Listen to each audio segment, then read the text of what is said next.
नमस्कार दोस्तों, आज की बड़ी खबर है। रिटायर्ड होने वाले सरकारी कर्मचारियों को मोदी सरकार ने बड़ी राहत दी है। कोरोना काल में तत्काल पेंशन से जुड़ा है ये लाभ। देश में रिटायर्ड होने वाले सरकारी कर्मचारियों को मोदी सरकार ने बड़ा तोहफा दिया है। भारत में अप्रत्याशित तरीके से फैले कोविड-19 महामारी की वजह से भले रिटायर्ड होने वाले सरकारी कर्मचारियों की पेंशन प्रक्रिया शुरू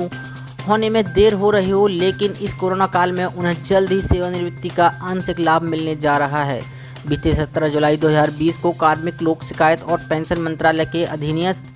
पेंशन और पेंशनर्स कल्याण विभाग की ओर से इस कोरोना काल में सीसीएस पेंशन अधिनियम 1972 के नियम 64 के तहत रिटायर होने वाले सरकारी कर्मचारियों को आंशिक लाभ देने को लेकर एक ऑफिस मेमोरेंडम जारी किया गया है। विभाग की ओर से जारी ज्ञापन में इस बात का जिक्र किया गया है कि एक सरकारी कर्मचारी अपने पेंशन फॉर्म 5 फॉर्म और 3 को अपने कार्यालय प्रमुख हेड ऑफ डिपार्टमेंट के पास जमा करने में कठिनाई हो सकती है या कार्यालय प्रमुख पेंशन से संबंधित वेतन और लेखा कार्यालय को समय पर सेवा पुस्तिका की हार्ड कॉपी में दावा प्रपत्र को अग्रेसित करने में असमर्थ हो सकता है, खासकर तब जब दोनों कार्यालय अलग अलग शहरों में हों, या फिर ऐसे मामले भी हो सकते हैं जहां वेतन और लेखा कार्यालय सरकारी कर्मचारी की सेवानिवृत्ति से पहले पेंशन के प्राधिकरण के लिए मामले की संसाधित करने में सक्षम नहीं है। ज्ञापन में इस बात का भी निर्देश दिया गया है कि जहां तक नियम 64 के प्रावधानों में परिवर्तन की बात है, तो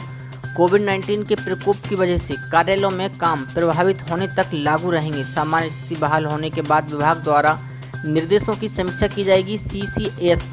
नियम 1972 के नियम 64 के प्रावधान तक के लिए प्रभावी नहीं रहेंगे। सीसीएस पेंशन अधिनियम 1972 के नियम 64 में उन मामलों में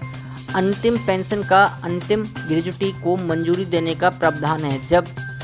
एक सरकारी कर्मचारी अपनी पेंशन और ग्रेजुटी को अंतिम रूप देने से पहले रिटायर हो जाता है। ये आदेश इस बात को भी सुनिश्चित करता है कि पेंशन लाभ निर्धारित होने के बाद सरकारी कर्मचारी के रिटायर होने के बाद उसे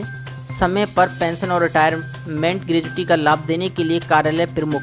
कार्यालय में मौजूद रिकॉर्ड के आधार पर आंशिक पेंशन और आंशिक ग्रेजुटी का लाभ देने की मंजूरी देने की कार्रवाई कर सकते हैं। इसके साथ ही आंशिक पेंशन और ग्रेजुटी को उन परिस्थितियों में भी मंजूरी दी जा सकती है जब रिटायर होने वाला सरकारी कर्मचारी किसी भी वजह से अपना पेंशन दावा फॉर्म जमा कराने में सक्षम नहीं है। ऐसे मामलों में जब सरकारी कर्मचारी के सेवा काल को सत्यापित करना संभव नहीं है, तो रिटायरमेंट की तारीख के पहले उसके द्वारा दी गई सेवा को आगे बढ़ाते हुए आंशिक ग्रेजुटी को मंजूरी दी जा सकती है। ज्ञापन में यह भी कहा गया है कि वेतन और लेखा कार्यालय प्रमुख द्वारा अग्रसित अंतिम परिलब्धियों और अहंकारी सेवा काल के विवरण के आधार पर मामले पर विचार आंशिक पेंशन और आंशिक ग्रेजुटी के उसी तरह से जारी होने चाहिए जैसे कि स्थापना के समय में वेतन और भत्ते का भुगतान किया जा रहा है। वेतन और लेखा कार्यालय आंशिक पेंशन और ग्रेजुटी की जारी करने की स्थिति में सेवा पुस्तिका सहित मामले के पूर्ण दस्तावेजों के लिए कार्यालय प्रमुख पर जोर नहीं डालेगा। इतना ही नहीं, ऐसे मामलों में जहां आंशिक पेंशन की राशि बाद में अंतिम पेंशन की राशि से अधिक पाई जाती है, तो पेंशन की अतिरिक्त राशि सीसीएस अधिनियम 1972 के नियम 64 में बताए गए तरीके से समायोजित किया जा सकता है। स्वीकृति आंशिक पेंशन का भुगतान शुरू में सेवानिवृत्ति की तारीख से 6 महीने से अधिक की अवधि के लिए जारी किया जा सकता है।